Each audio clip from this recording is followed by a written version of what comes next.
Kemudian langkah yang keempat adalah membagi metode belajar ini berdasarkan waktunya. Membagi metode belajar berdasarkan waktunya. Kita sepakat bahwa waktu muda itu lebih efektif untuk belajar daripada waktu tua. Karena semakin berumur seseorang, maka semakin banyak urusannya, semakin banyak pikiran.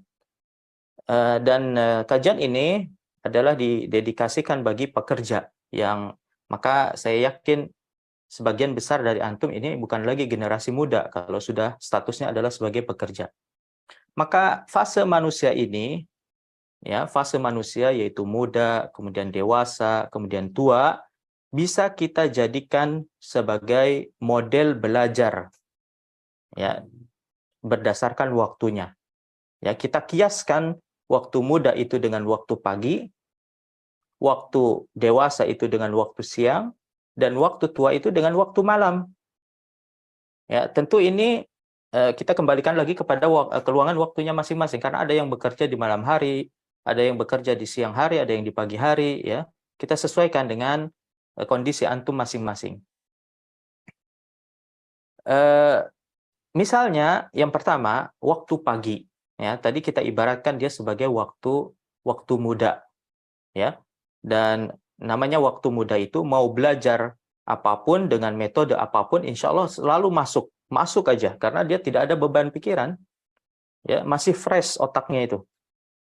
Sehingga di pagi hari bangun tidur, baik itu sebelum subuh ataupun setelahnya, silahkan digunakan dengan metode belajar yang aktif, ya, yang menguras pikiran sekalipun, nggak apa-apa, totalitas, dikuras tuh pikirannya. Misalnya dengan cara input ilmu baru, ya, menghafal hafalan baru, ya, atau bagi mereka yang suka menelitilah silahkan, dan seterusnya. Intinya lebih ditekankan kepada metode pembelajaran yang aktif, yang butuh pemikiran keras. Tidak masalah, sebagaimana kita terpa anak-anak muda dengan ilmu-ilmu baru. Kalau saya pribadi biasanya saya ganti-ganti, ya, di antara variasi ini saya ganti-ganti supaya tidak bosan. Kadang saya gunakan untuk meneliti, ya, saya baca semua buku yang saya butuhkan, ya, saya baca satu persatu, kemudian saya analisis dan saya simpulkan. Nah, kadang juga saya menggunakan untuk menghafal matan-matan.